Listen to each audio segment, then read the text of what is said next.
Well, welcome everyone to today's episode of the Real People, Real Life, Real Stories podcast. Today, it's all about the journey of life and where that can take you. Our guest is an international rugby player, a paramedic, and a youth worker. And I'll tell you what, when you hear his story, he's come a long way to where he is today. Welcome to the podcast, John Summers. Thank you very much, Rob. Thanks for having me. Mate, it's an absolute pleasure. I met you not that long ago down in a place called Wangaratta in country Victoria on the side of the road. And if anyone who doesn't know country Victoria, it is in the middle of nowhere. It was fairly green and dusty. And you walked up to us in your best ambulance outfit, volunteering as you always do for another community event with a big smile and, "Hi, how are you? I'm John." And you made everyone feel very welcome. But before Wangaratta, you've had an interesting journey to how you got to live in Victoria. I hear that you were actually born in New Zealand. Yeah, born in the north of New Zealand, a place called Whangarei, Whangarei. Yes, not Whangarei, as a lot of probably Aussies say. I think. I would certainly say that. And so, what happened? How did you end up in Australia, mate?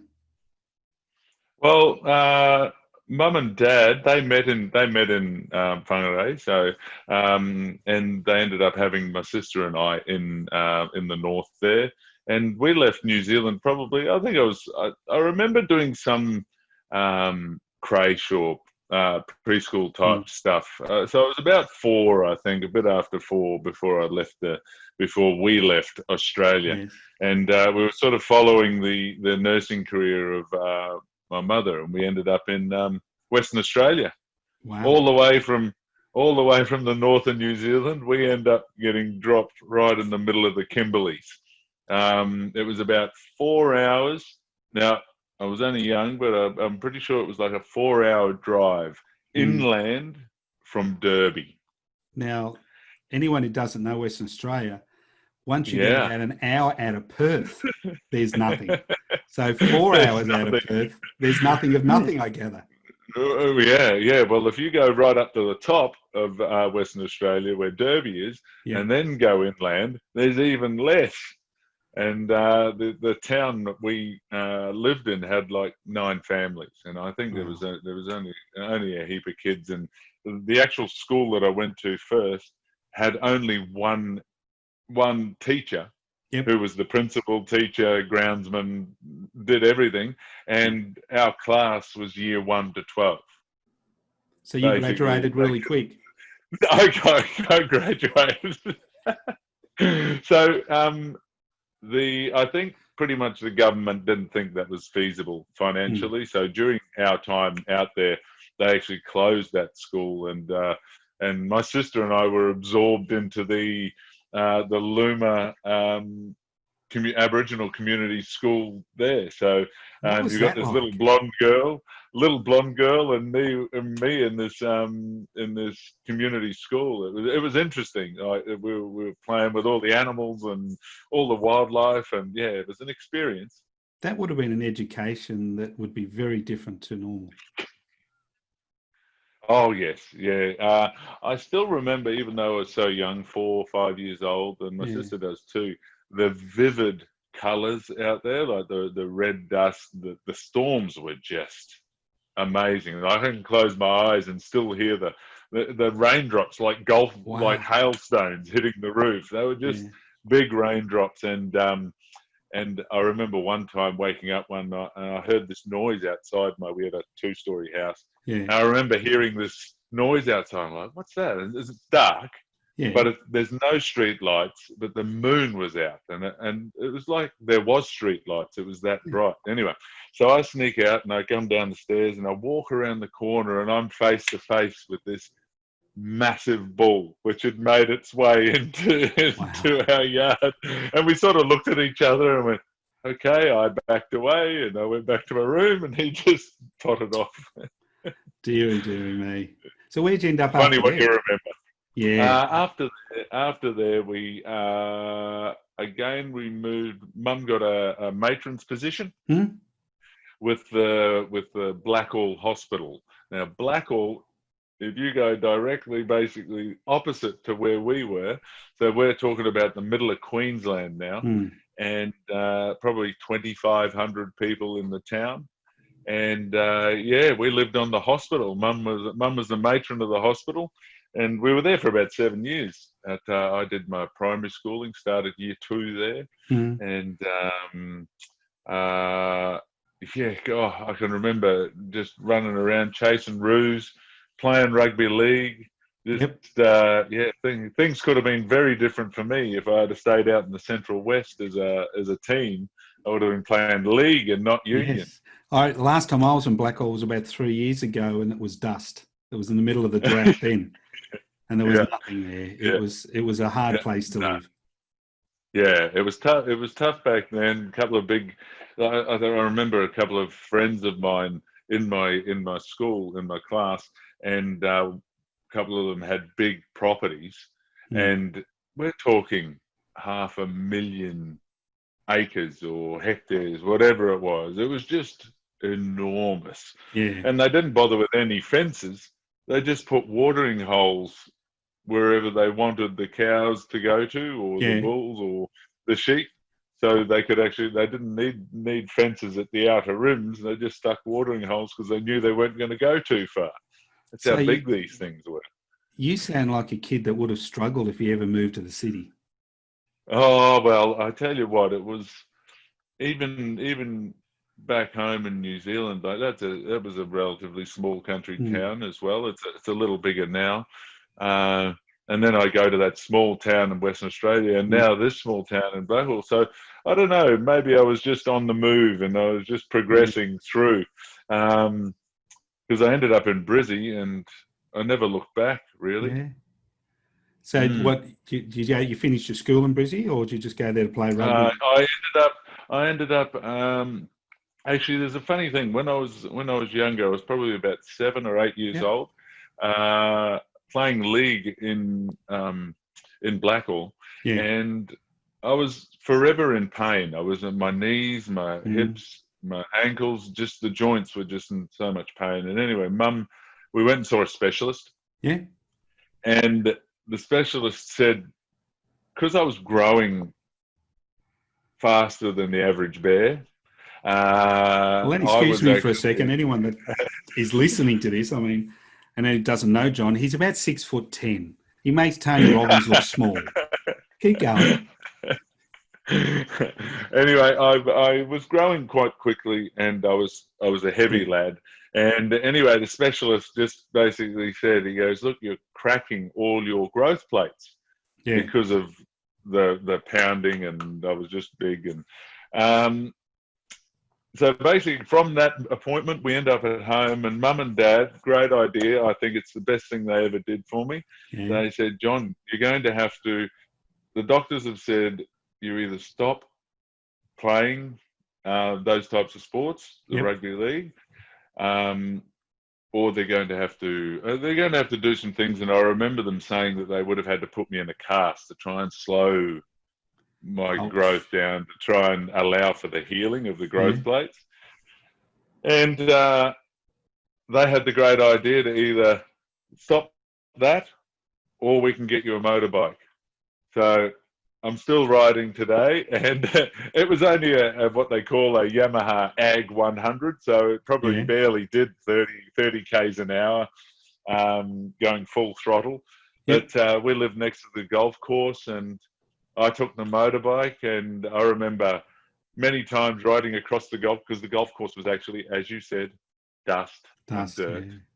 So, we put a gate in, and I would ride over the Cub Scouts at the other end and then ride around. We'd be riding next to roos, and Anyway, from there, I ended up, we ended up going to school in Brisbane. Yep.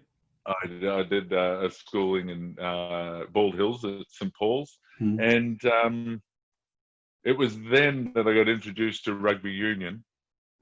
I did know of it from my New Zealand background, the All Blacks, but I got introduced to rugby union about 12, 13, and by then I was already pretty much full grown.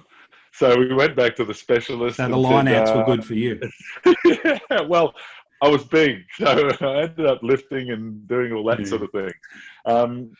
But yeah, went back to the specialist and mentioned to him that I was already 6 foot whatever, and he said, "Well, I don't think we're going to stunt your growth anymore." No. And I was allowed to go and carry or start my rugby career or start playing, and it was fantastic. It's been really good to me, that sport.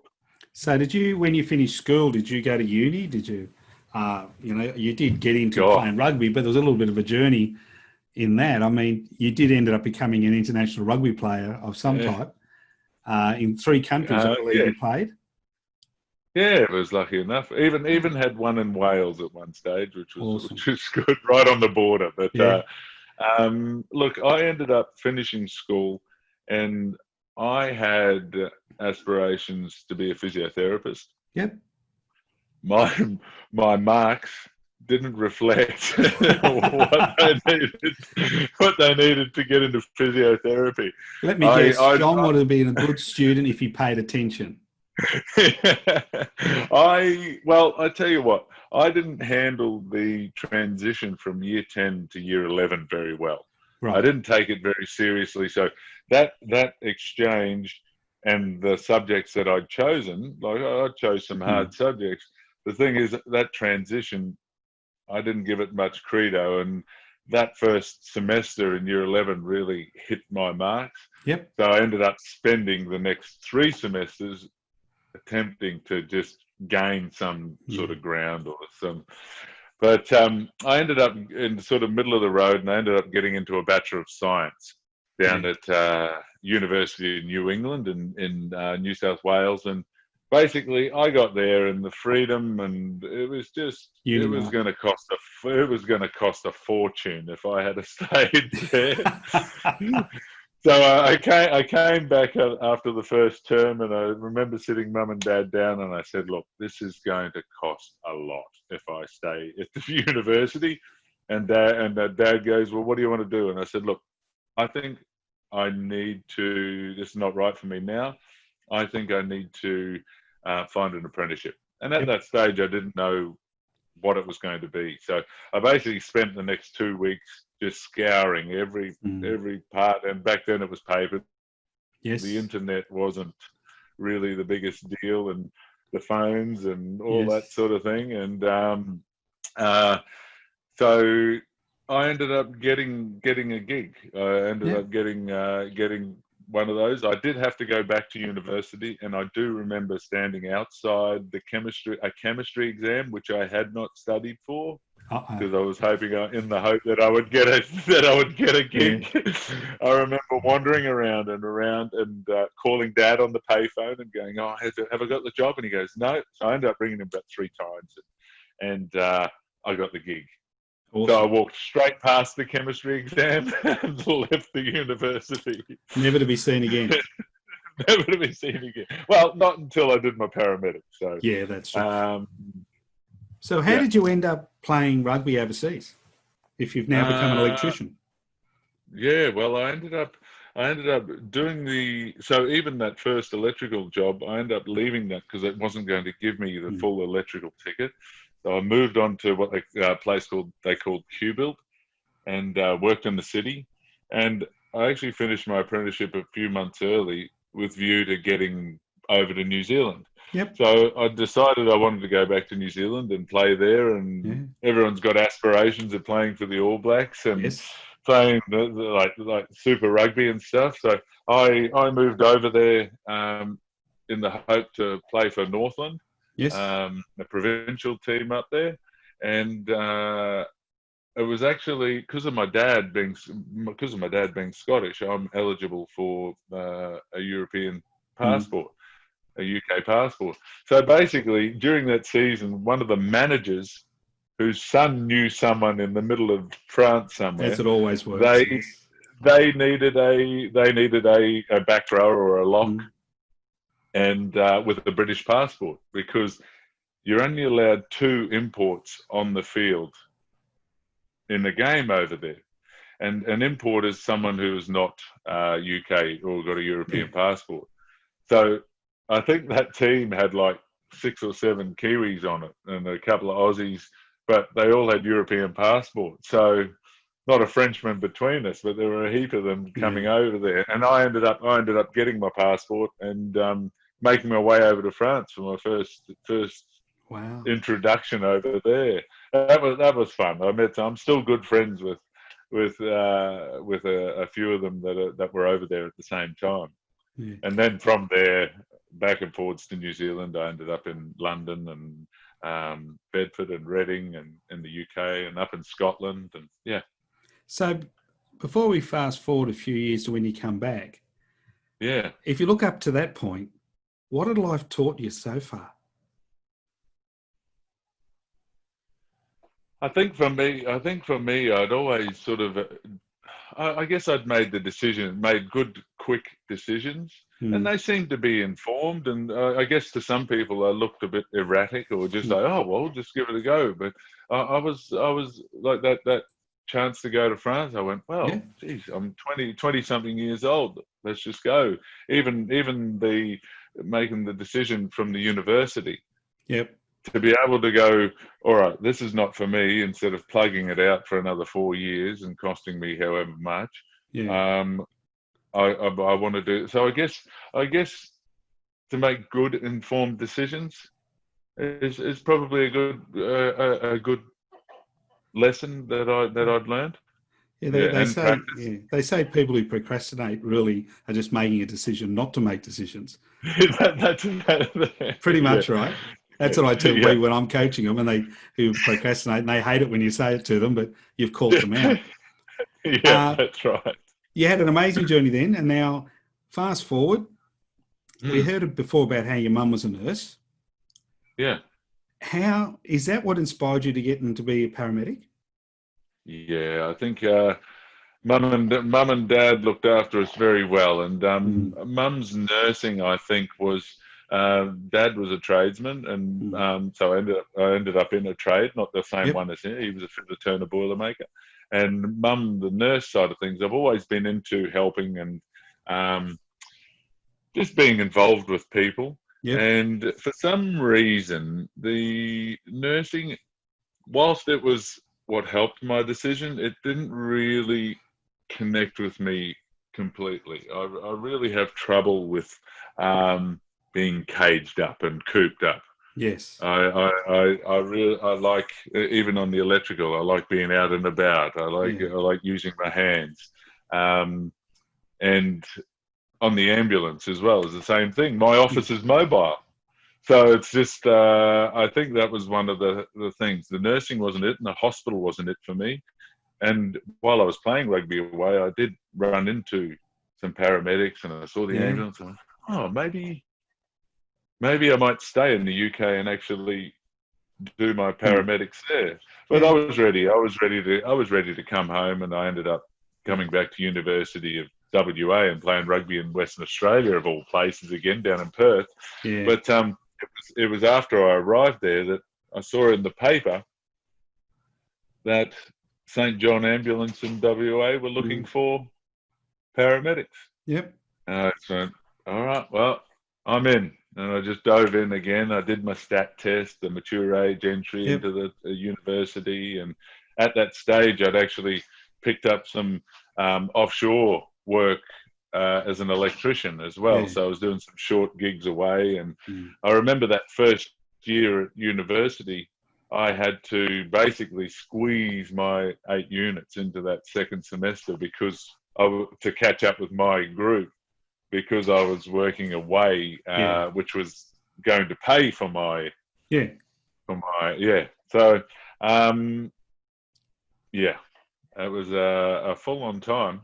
What I know I've done a lot of research on you and spoken to a lot of people who do know you well, and there's not a selfish bone in your body, but I am going to ask you, what's the most satisfying thing you get about being a paramedic? I actually think I had to go casual to find that out. The most satisfying thing about being a paramedic for me, I think I've said it before, is I love people. Yeah. And basically, being a paramedic, you're very humbled by, I don't know, what people think of you, or what you have available to you when you actually interact with people. Yeah. You get welcomed into a house, someone's personal fortress. Yes. You get welcomed in with open arms, and it's like, and the people are at their most vulnerable, Yeah. and I just find that completely humbling. And to be able to just take some time and actually think about, I don't know, what it's taken to get there, and how easy it can be to help someone. And I think a lot of the time, until I realised that it wasn't about me, Yeah. and What was the turning point these in people, that? I think the turning point, when people call for all sorts of reasons, Yeah. and sometimes they're not always emergencies, and sometimes. But what I will say, for me, is when I realised that people call in their time of need. When I didn't make it about me, it's about them. No matter what it is, what I think about it, whether Yeah. I think they're in pain, whether I think that they didn't hit their head, whether it doesn't matter. At that time, when they push the buttons on the phone and they call 000, that was their time of need. So if I can enter in that space, that's Fantastic. that's gold. Now, I've also heard another story. You hold a, what do you call it, a reputation in the Victorian paramedics as one of the only paramedics to bog an ambulance. Oh God! Now, That was last year, wasn't it? I've never heard of. I'd kept that quiet, by the way. So thank you very much. You don't look as any good interviewer. We do go digging, and I hear it was when you were doing one of your normal community service outlets that you ended up bogging a ambulance when you're out there actually helping the community. Would that be fair to say?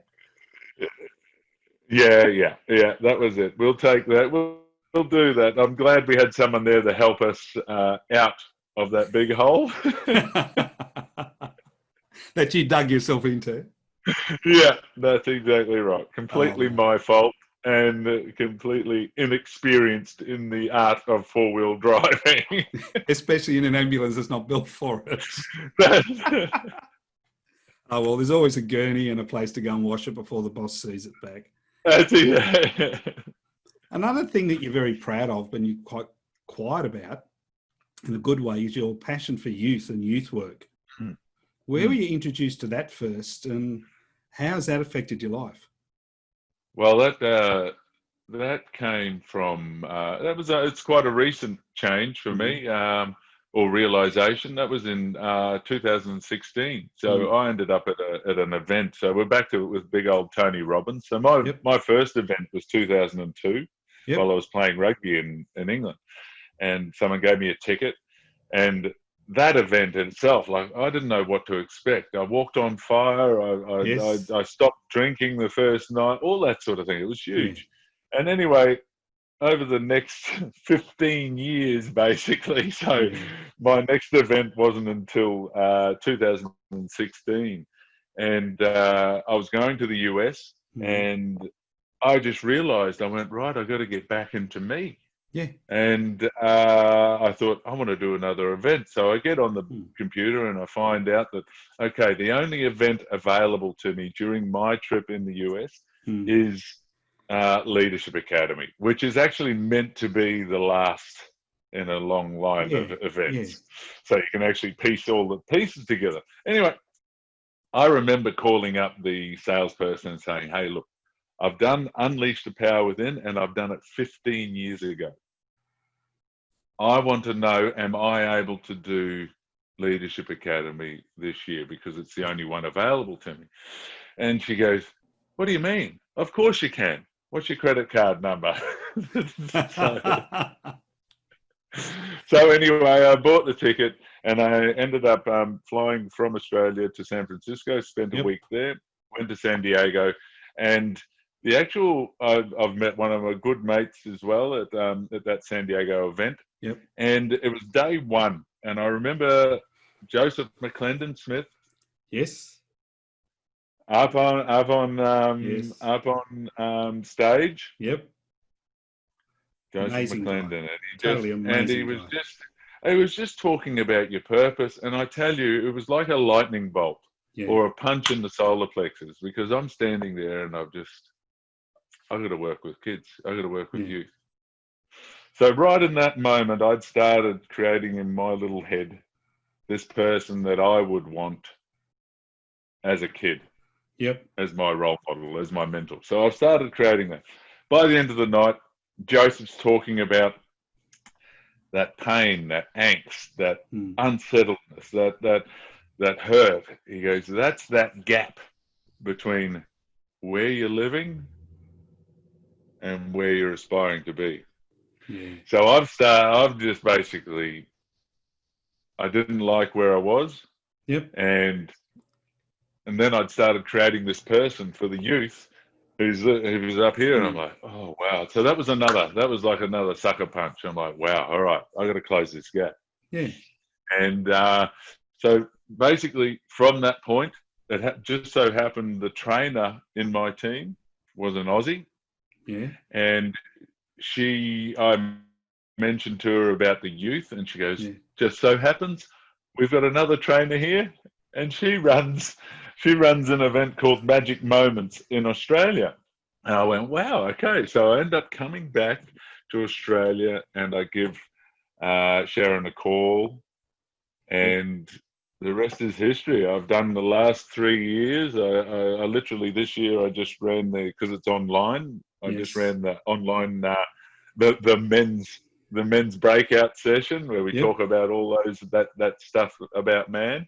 And so that's 4 years I've been involved with them, and pretty much since then, that first Magic Moments, actually, I met one of the ladies from Tony Robbins' organisation, the Global Youth Leadership Summit.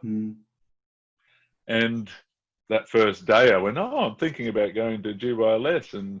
And she said, oh, really? Our medic just cancelled. Do you want to come to Global Youth? And at that stage, I'd sort of gone, right, Richard Branson says it, a heap of other people say it, they just say yes, and then worry about the rest later. Yep. And pretty much I just said yes, and then found out how much the airplane ticket was. And then basically, I've been there as well the last 3-4 years. So I fly to San Diego, and that's fantastic. That's a fantastic event. So how does your lovely wife handle you being so engaged with Tony Robbins? Well, the funny thing is, Laura has been in Tony Robbins or involved with Tony Robbins longer than I have. I think she started when she was like 21. Right. She got introduced. Like she stayed for weeks in Fiji at some stage through the Life and Wealth. She must have done like 50 or 60 Life and Wealth masteries, or 80 or something, I think.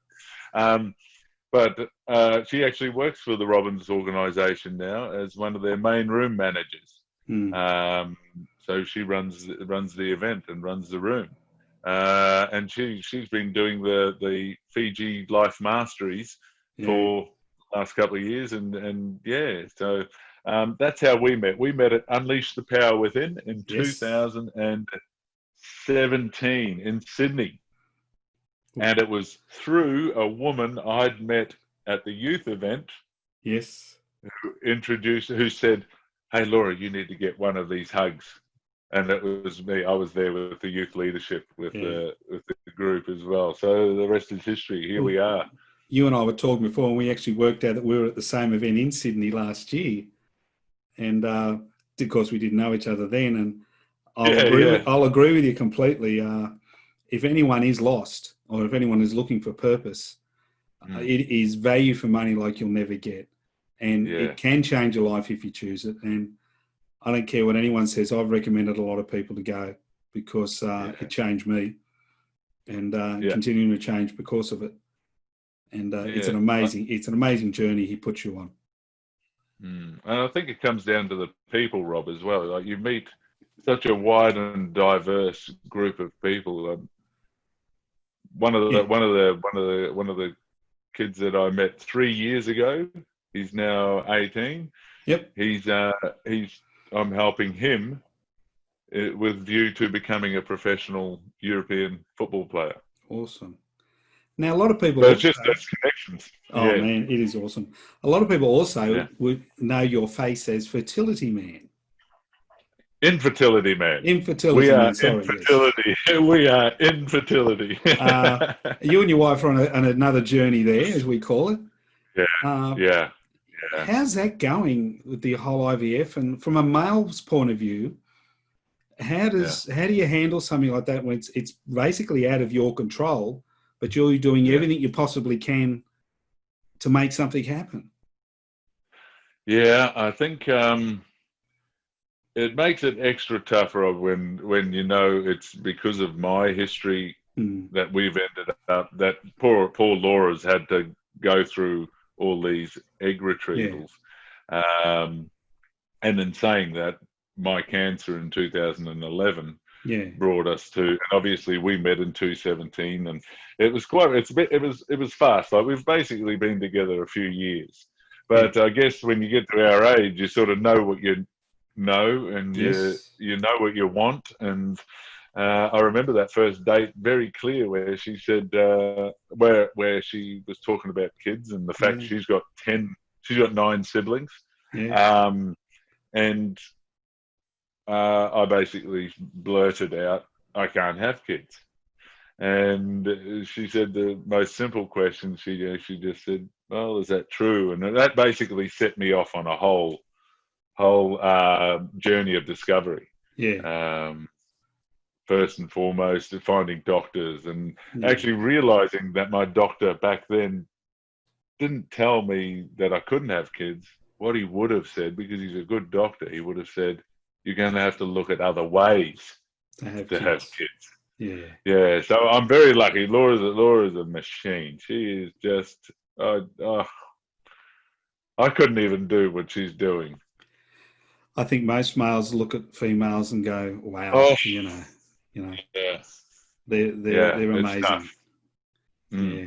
So we're going to look forward a little bit now, and imagine if you and I are back on the banks of the lake down at Echuca, and we're sitting there, and I'll be having a beer, but you'll be having a soft drink.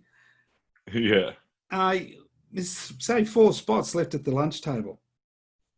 Who would you invite for lunch, and why would you bring them along?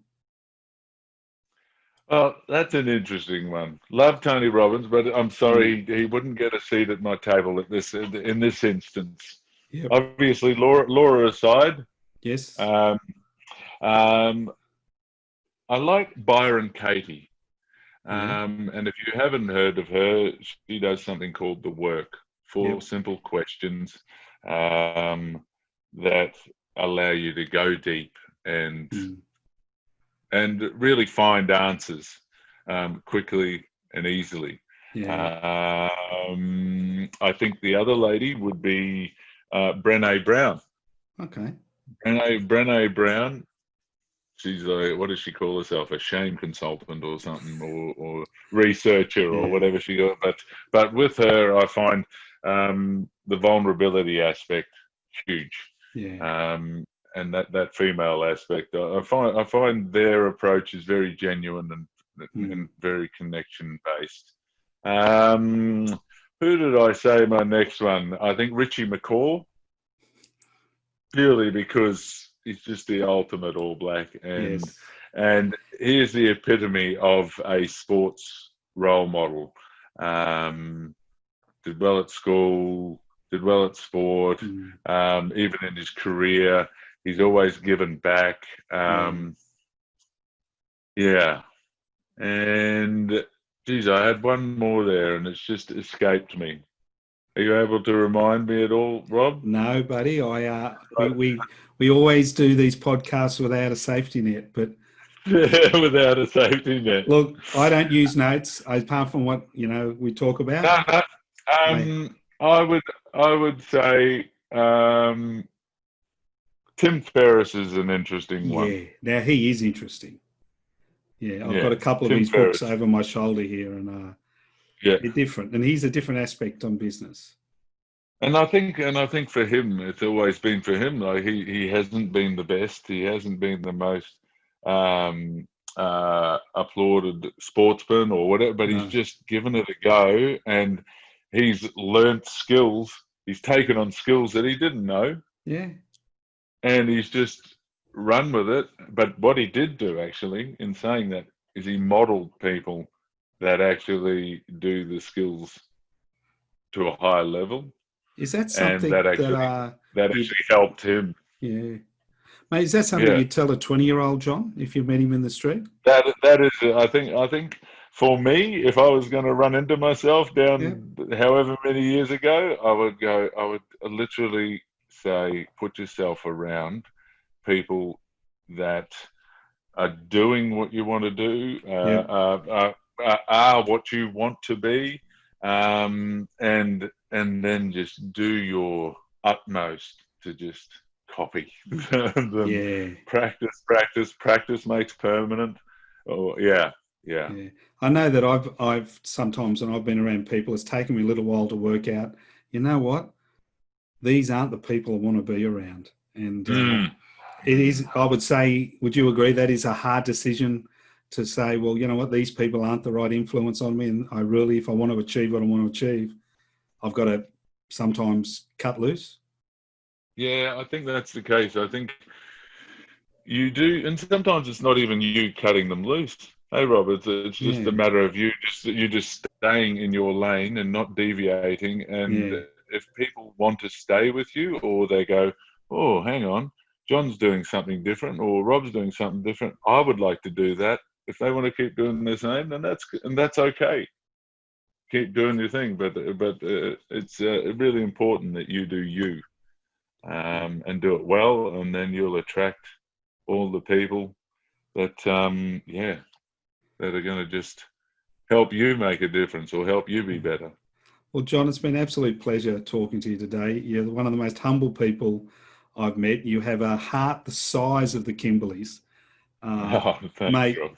You're one of the most genuine, and from all of us, we do wish you all the best on your journey. If anyone is on Facebook, look up Infertility Man, like his page, comment, send him a note.